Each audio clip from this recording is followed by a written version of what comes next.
Hello, Rebels. Welcome to the base. Steve Hilton here. Kristen Garcia-Dumont is with me today. Hi, Kristen. Hi there, Steve. How are you?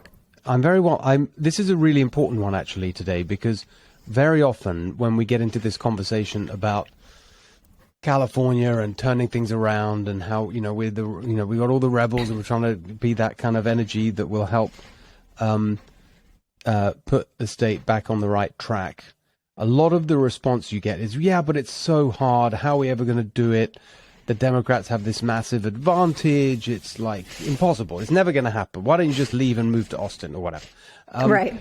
And so what I'm always looking for are stories of rebels who have won, who have actually succeeded, who have overcome those odds. And we've got one of those really inspiring stories today, someone who is right at the heart of a battle that it kind of crept up. It was pretty low profile for a while, and then right at the end, it was this really, really giant rebuke to the kind of direction of travel of the kind of woke left in California. And that was last year's campaign around Proposition 16, which was aiming to restore affirmative action. And everyone assumed that would pass. The people pushing it had all the money and so on, and it went down.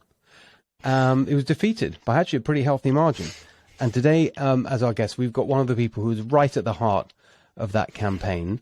We'll introduce him in a second. Just as a reminder, make sure you follow us. Tell all your friends to follow us at Apple, Spotify, YouTube, wherever you get your podcasts, so you can hear great conversations like this and start to grow this movement to turn things around in California. And so now let's meet our guest for today, Frank Xu, who's and he's now leading a new organization, the California Rights Foundation. Frank, great to see you today. Hi, Steve. Thanks for having me. How are you? I'm really well, and I'm so excited to hear the story. I'd just love you to tell us how you got involved in that battle last year. And how it was really like a David versus Goliath kind of battle, wasn't it? Just tell us about that and how the campaign unfolded and how you scored this very big victory. I mean, the victory in the end, just to remind everyone, was this proposition to restore affirmative action, race-based affirmative action, was defeated 57% to 42%, roughly. Really strong result there. How did you do it? Hi, Steve. Yeah, thanks for the question. So the first question, how did I get involved? That's back in 2014 when the Senator Constitution Amendment was introduced in the Senator, and I started to be aware of this kind of legislatures, and that's going to make some amendment on the Proposition 209. So I started an organization after 2014 and keep working on the equal opportunity, even in California, this blue state. So fast forward to 2020 when Assemblymember Weber introduced ACA 5, and later it became Proposition 16. So we started to notice that because we worked on this issue for a long time, and we quickly rallied up together with several grassroots organizations across the state, and also the veterans from the Proposition 209 campaign. So we luckily found the leader, Ward Connolly, Gail Heriot, to co-chair this campaign, and we also have as our co-chair and Arnie Stenberger to be the campaign advisor. So we formally raise funds and let the voters know that this is a really bad idea, the Proposition 16, and thanks to all the voters, we Californians still have common sense, and we rejected this bill. Frank, can you explain Prop 16 for people who forgot? Because even affirmative action is this nice euphemism for what it was. Yeah. And also, actually, while you're doing it, the origin of it, and you've mentioned it a couple of times, the 209 as well. If you tie that all together, it'd be really interesting. Oh, sure. Yeah, so Proposition 209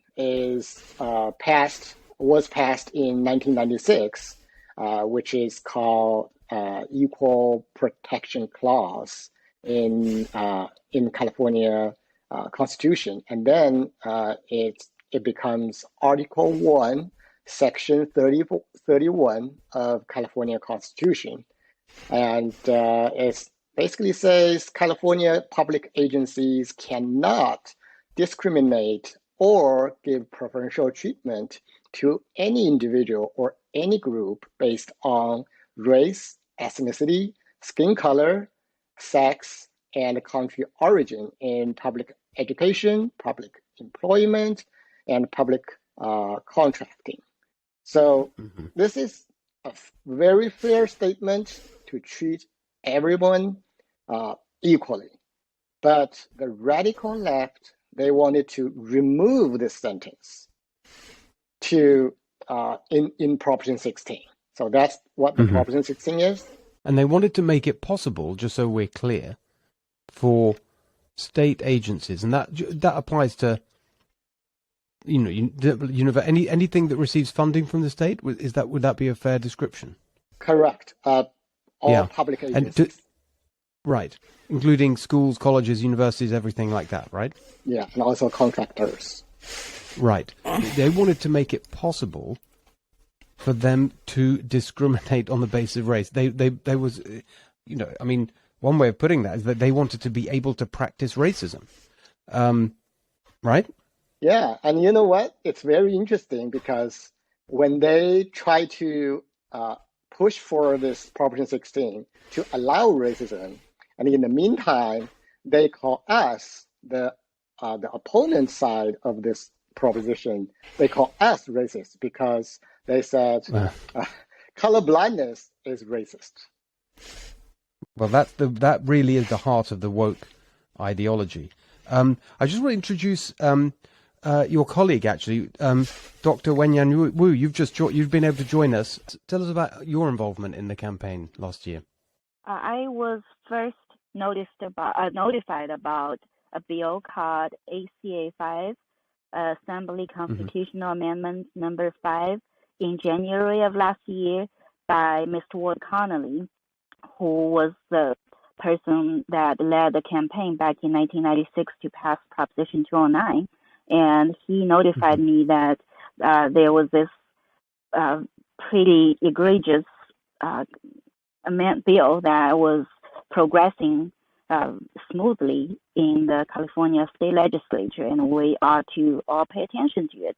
So quickly, I reached out to Frank and a few other colleagues in California who have worked on civil rights issues, equal rights issues, campaigns, on grassroots campaigns that actually halted a similar bill called SCA 5 back in 2014.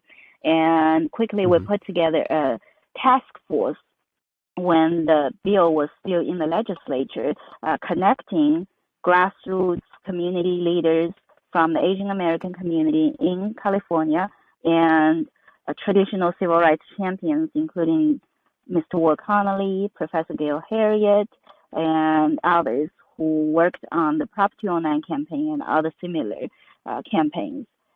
So that was in spring last year, and as we watched hopelessly, ACA 5 was progressing fast throughout the two chambers of the state legislature. Frank and I decided that we needed to put together a formal campaign. So here we are. We put together campaign coalition that was the official organized principal ballot measure committee against Proposition 16, which was a ballot measure version of ACA 5. And fast forward to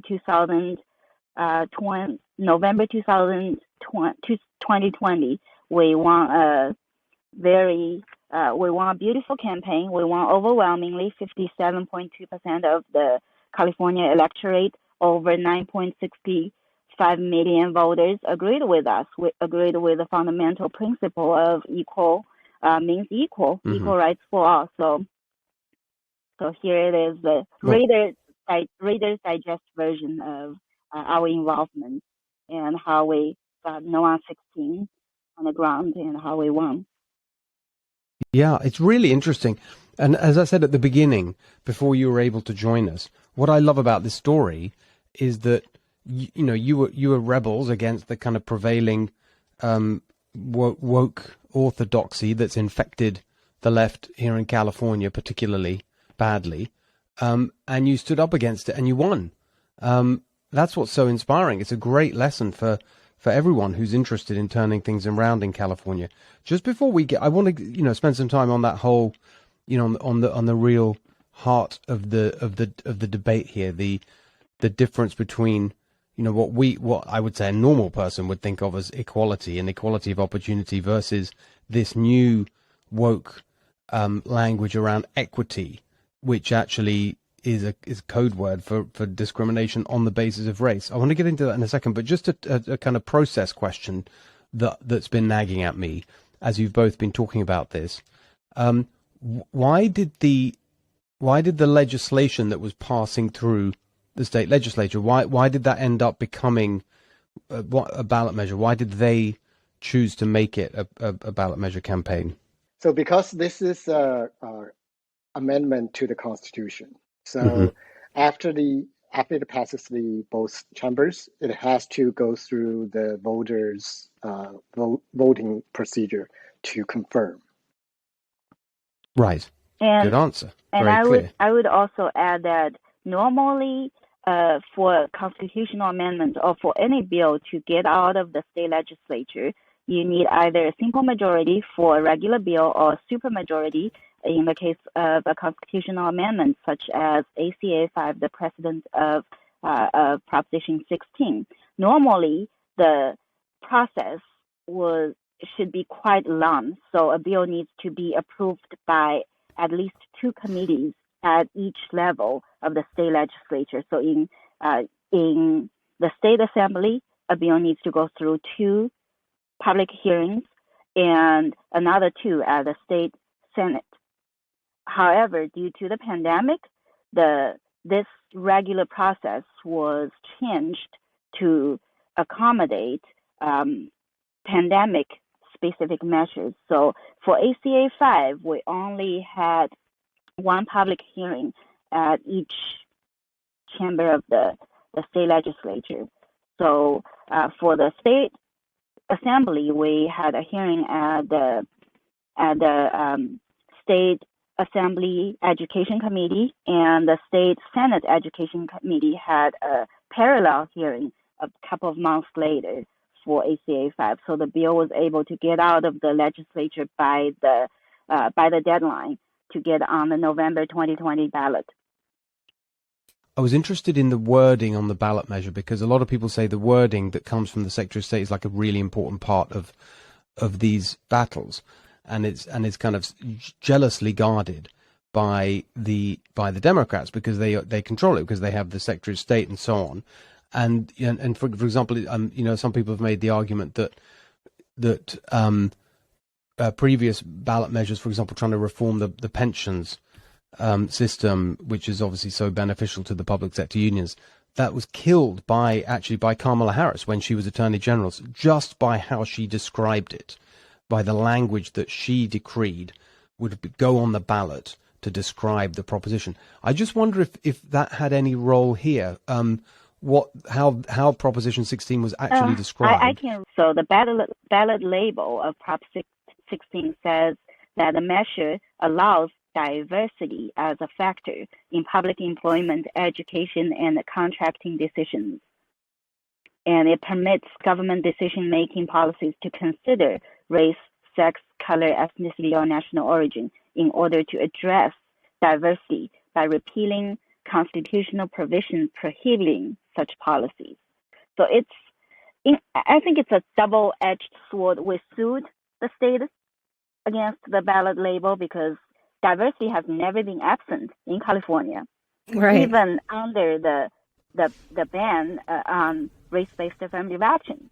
So we don't think that label for its explicit purpose was favorable toward us. But at the end, there are a number of ambiguities in both the ballot label and the ballot summary that somehow tilted the electorate toward us.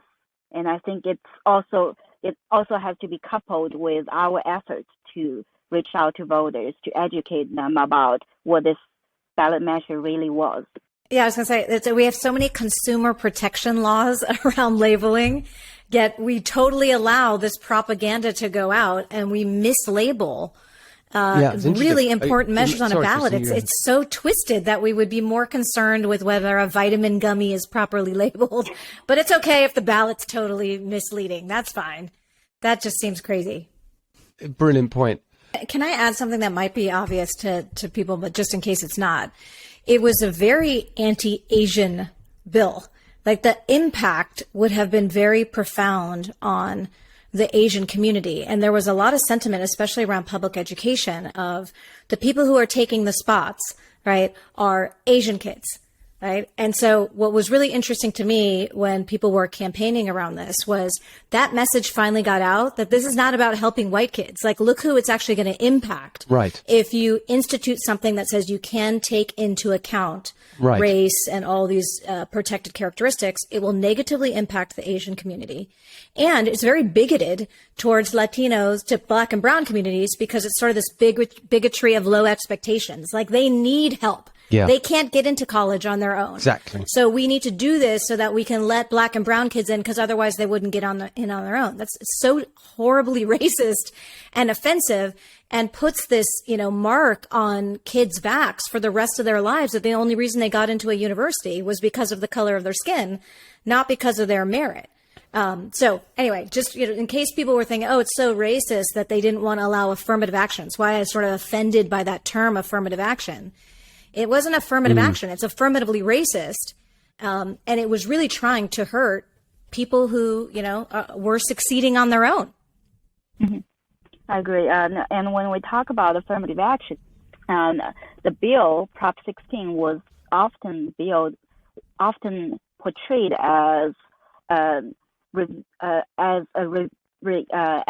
reversal of California's ban on affirmative action, but California has never categorically banned affirmative action, even between 1996, when Prop 209 passed, and 2020, affirmative action was very legal in California. Need-based affirmative action is perfectly fine and legal, and affirmative action programs that do consider race, such as programs that reach out to minority and women students in higher education that do not amount to discrimination or preferences, were also legal, have been legal.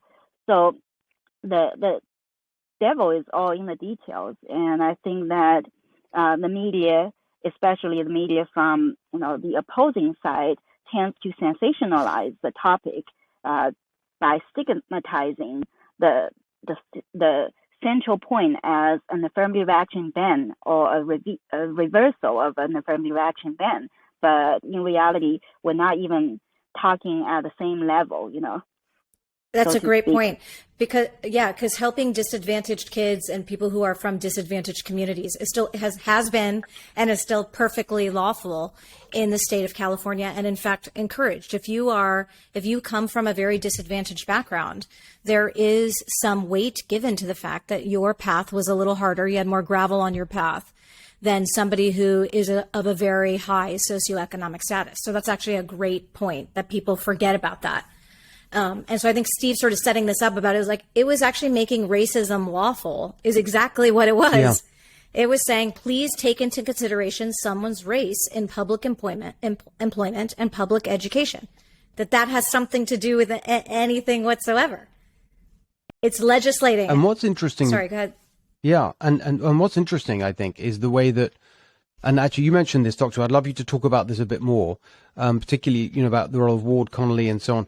It's another example of how the woke left, which is now basically the Democratic Party establishment, has just raced ahead with this far left agenda, built on this foundation of this the one of the ideas at the heart of the whole wokeist ideology, which is that you've got the sort of hierarchy of oppression, and because you've got more privilege than someone else.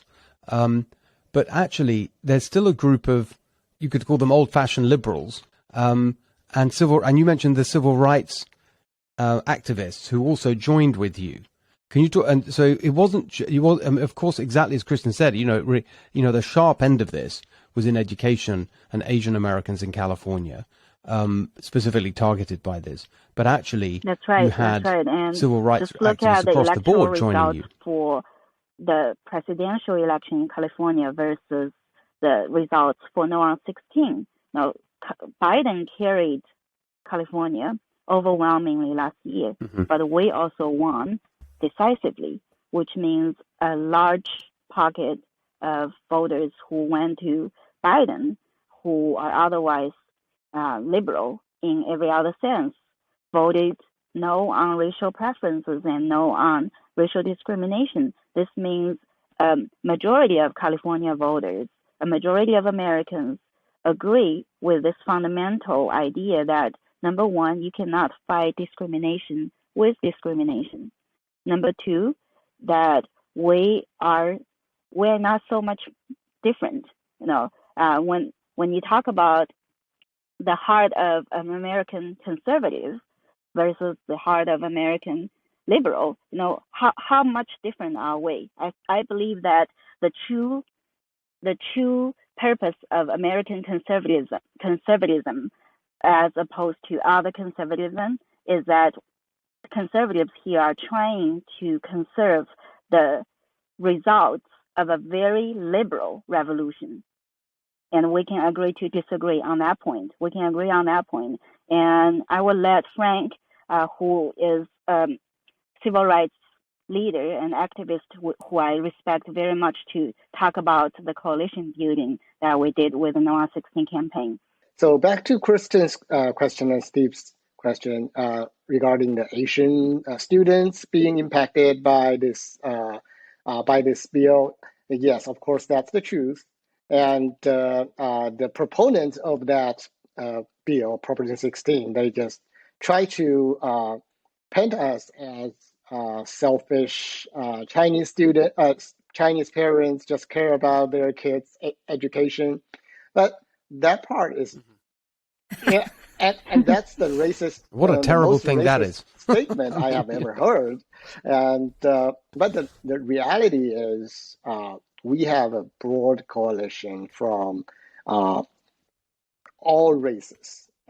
If you look at the exit poll, almost all Latino majority counties voted against Proposition 16. But in the meantime, before the votes are out, all the celebrities from Hollywood, from football team, and all the Democratic establishment officials, and all the mainstream media, and even some establishment traditional conservative organizations like Stockton Chamber of Commerce, they even endorsed Proposition 16. So that's a big gap. So that demonstrates how disconnected between those elites and the average voters. And that actually gave us the hope that we can do something in California. And that's why we decided after the campaign, we got to continue this fight, and we formed Californians for Equal Rights Foundation. And we right now fight against critical race theory in California. And we see a lot of voters, average parents, they are really against it. But just because of the political environment, they fear to be retaliated, so they they need some help. So that's why we are here, as Californians for Equal Rights Foundation. Can I ask a quick question? Because I do think, people want to effectuate change, but they feel like it's insurmountable, right? To sort of Steve's earlier comments of, that seems wrong, but like, what can I do? I'm just one parent. I'm one person. California has this one party rule. It all seems very hopeless sometimes. So I'm really curious, like what inspired you to be hopeful and feel like you actually could do something and effectuate change? Yeah, exactly. Yeah. So, but I tell you the truth. So during the campaign, I know the leaders like Mr. Ward Connolly, Professor Gail Harriel, they are very confident. They will win. But for me personally, I don't know. I just think, this is something right that I have to do, and I need to form this campaign structure and to support those leaders to fight against this nonsense. And during that time, I just do my part, and the leaders, they care about about the results, and I believe that's for all our voters, average parents, if everyone just do whatever we think that's right, and I believe California can be turned around. And can I ask about the financial side of it, because it's such a huge factor in these elections, or at least we're constantly told that it's all about the money, and clearly that's not the case here, because am I right that the campaign against you, they had the huge advantage financially? That's absolutely right. And we raised a little over $1.7 million. Correct me if I'm wrong, Frank. And so we did a calculation, I think, how much we spent for each winning vote versus how much the other side spent every losing vote, and the gap is was even more glaring. And also, apart from the money, what was the role of the, those sort of big institutional kind of supports for the Democratic establishment here in California? The unions. Were the unions involved in this in any way, not just financially, but with organizing and that kind of thing, or did they stay away from this one? From the composition of the donations, that also show the glaring gap between those elites and average voters. So the proportion side, they raise funds from teachers union, I believe it's $2 million, and from nurses union, and from some big companies, big tech like Kaiser, and some very rich billionaires, their families, and they donate to that campaign, not necessarily because they agree with that. It's more a branding, kind of, see, I'm against so-called racism, and we are for these democratic establishments. And for our side, the opposition side, all donations come from small donations. The biggest donation we got is from our campaign co-chair, Professor Gail Harriel. It's close to $50,000, and all others are from like $1,000, $150, $10, and we have more than 8,000 donors to give us $1.72 million, and they have about 400 donors, and they got $31 million. That's remarkable. Yeah, and then the turnout, as you guys said, it was pretty bipartisan. That's so amazing. How sort of soundly this was defeated. It was something like, I remember it being above 25% of Democrats also said, nope, we believe, we don't think that these should be race-based decisions, and that's a remarkable amount of Democrats voting for something when there's so much extreme pressure. Even Kamala was campaigning in favor of Prop 16, saying, yeah, of course, right. That this is the way to combat racism, is with this blunt instrument of let's combat other people. So did you guys get any donations from Democrats too? Were the donations also bipartisan, or was the result only bipartisan? So when we take the donations, we don't ask the party affiliation of the voters. There's just no that report. But I do know at least two, because two of my close friends who are Democrats, they donated to this campaign. Yeah. So I would say it's definitely a bipartisan donor basis, voter basis.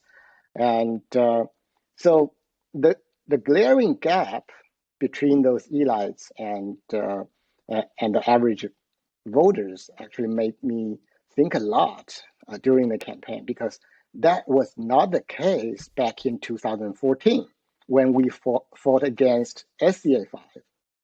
So, and what's behind the force, and what made them say that so loud that color blindness is racism, and when we fought against racism, and they call us racists. Well, I'd like to.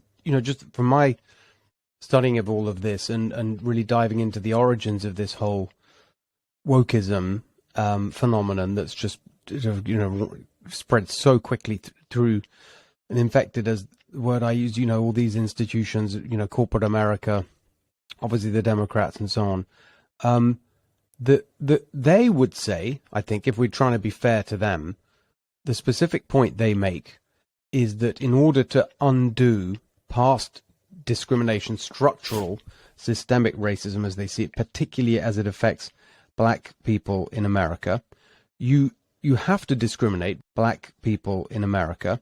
You have to discriminate because equal treatment, equality of used to be all for, it doesn't go far enough because it doesn't kind of remedy the structural discrimination of the past. That's their argument.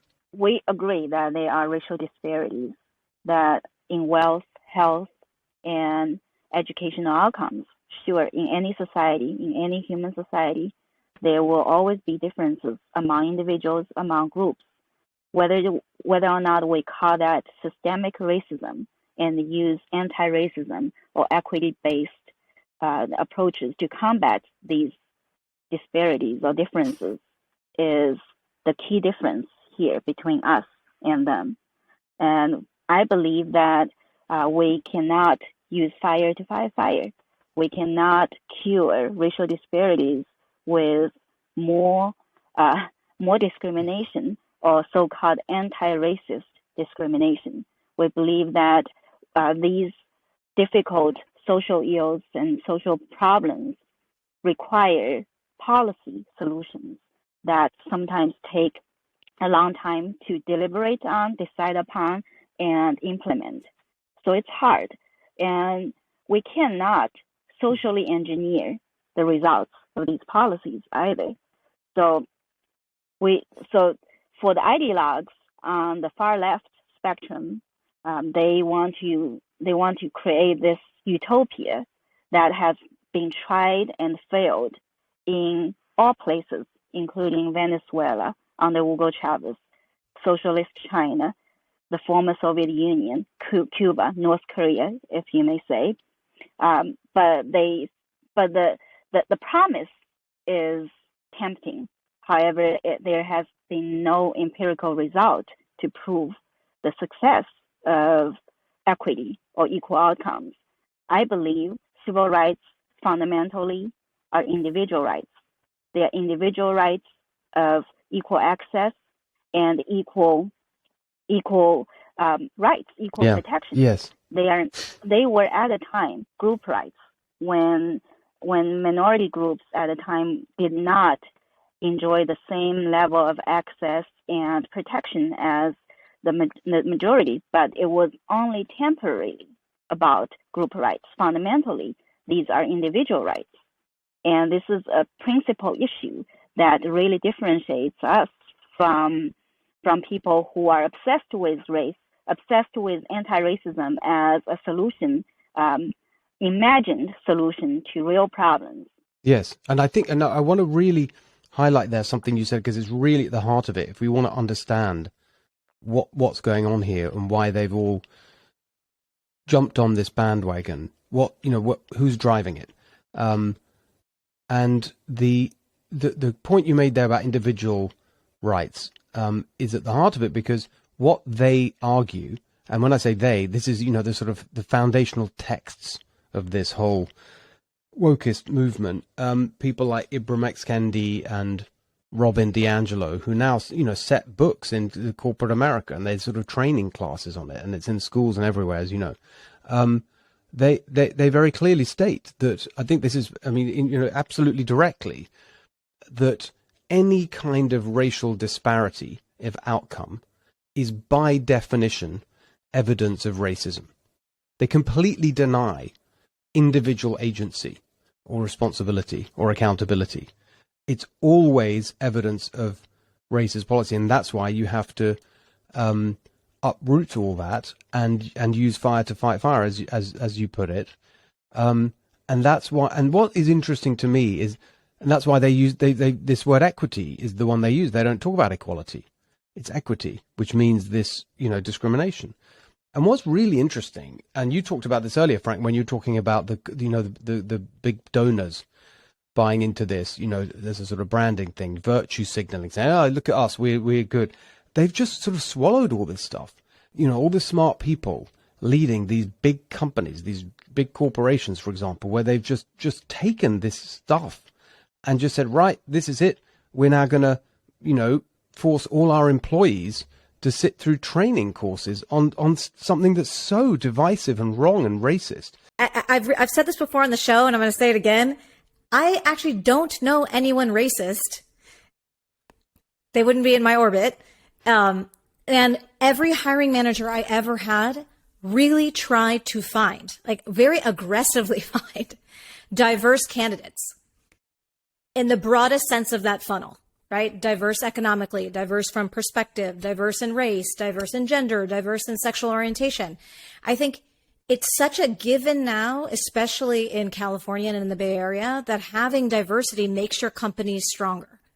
So you start from this position of, I don't see people running around being racist. So like we're solving almost the wrong problem, right?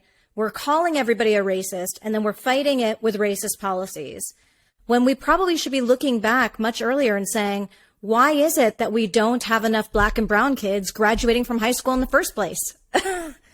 Exactly right. And I just want to take that on and put it to you both in terms of where your organization goes and where you're going to engage. Let's take that school issue, that education issue, because that's exactly right. As I've often said, if there is one place in America where you really can see systemic racism, it's the public school system, the education system run by the Democrats here in California, by the Democrats and the teacher unions, which clearly produces terrible racial disparity in outcomes, particularly for black students in California. I mean, the last thing I saw on it, the last evaluation is a couple of years ago now, but the average black student in California is 4 calendar years worth of education behind the average white student because of the state of the public schools. So I wanted to ask you where your organization will go next, because there's another ballot measure, hopefully, another two actually, and we've talked about this often on this show, and I'm sure we will much more as the time comes closer next year, where school choice is going to be a big, you've got these two school choice ballot measures. And I just want, and obviously it's so connected to what you're arguing here. What's your organization going to be doing? Are you going to be getting involved in those kinds of fights as well in the future? So obviously teachers union is the problem of all these problems. And the reason they want to blame the so-called racial disparity to systemic racism, that's they want to get themselves out, because they know, if they cannot blame on Proposition 13, they cannot blame on systemic racism, then eyes on them. So, so that's why they actually Yeah. on the way to deliver quality education for our kids. And I believe right now more and more parents have already seen that. And for our organization, we now are a 501c3 organization. So we deliver researchers, and Wenyuan did great job, and we did outreach to voters, to media, and also to some school district candidates to give them education about the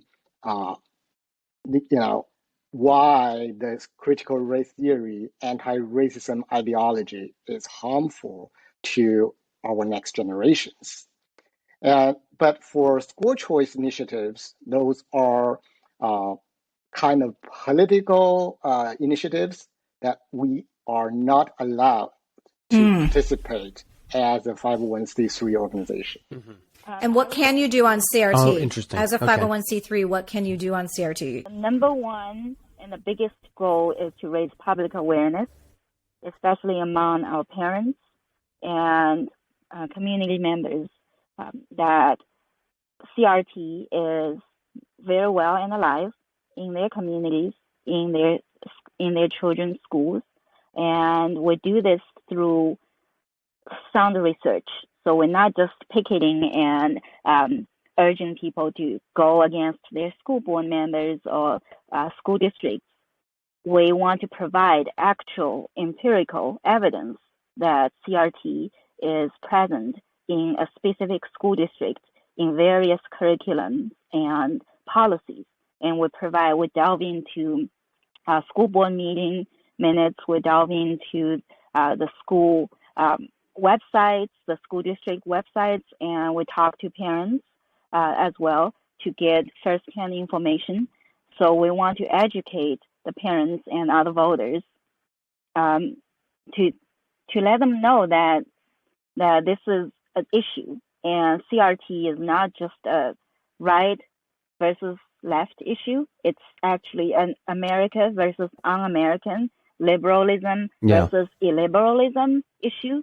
So we do voter education on that end as well to let them know the harms and the ramifications of teaching a race-obsessed ideology infused into various disciplines, including math, science, and of course, ethnic studies. So we actually did a campaign earlier this year, a public awareness building campaign regarding the California Ethnic Studies model curriculum. We pointed out a few glaring ideological biases in that curriculum, as well as a more radical version called liberated ethnic studies. So that's ethnic studies, Battlefront, and we also did an awareness campaign on the California math work, which will be considered between December this year and March next year. So we want to call attention to the fact that this new equity-focused math framework is 90% ideology and indoctrination, and only 10% math. So we try to raise public awareness. We try to encourage people, actual parents, community members, taxpayers, to take action against the incursion of this kind of ideology in their children's schools, in their communities, and even in their workplaces. We recently launched a website called rejectcrt.org. On that website, we have a step-by-step action plan for ordinary Californians, ordinary Americans, anyone who is concerned about the direction in which their community is headed or the direction in which the school district is heading, on what to do, how to involve, how to talk to their school board members, how to write to their local representatives, how to organize locally, and how to equip themselves with knowledge. Listen, that is absolutely good for you. That is fantastic, fantastic work. Just before we go, can you remind everyone, like you just rejectcrt.org. That's obviously a great resource. Where else can people follow your work and get involved if they want to do that? People can also follow us at our website, cferfoundation.org. So that's cferfoundation.org.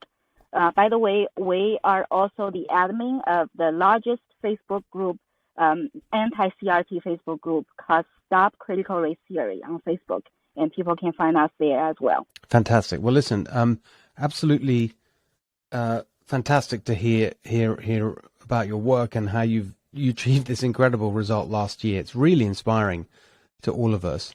Thank you for having us. Thank you very much for being with us today. We really appreciate it. Very interesting, Kristen. I thought they spoke about the issues there really so clearly and precisely about what's going on, and fascinating how they won this campaign against all the odds, you would think. Totally. I love that they got a phone call and there was just a yes, let's do it because this is the right thing to do.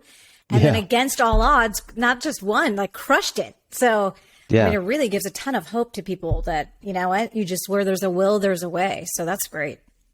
Yeah. And especially, I mean, I keep thinking about these school choice ballot measures. If they get on the ballot, they get collecting signatures right now for 2022.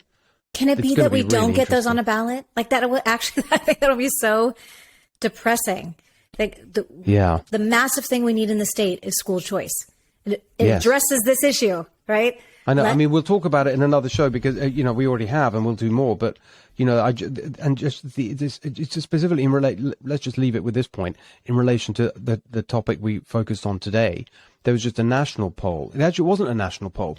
It was a nationwide poll, but it focused on the 20 fastest growing urban areas in America.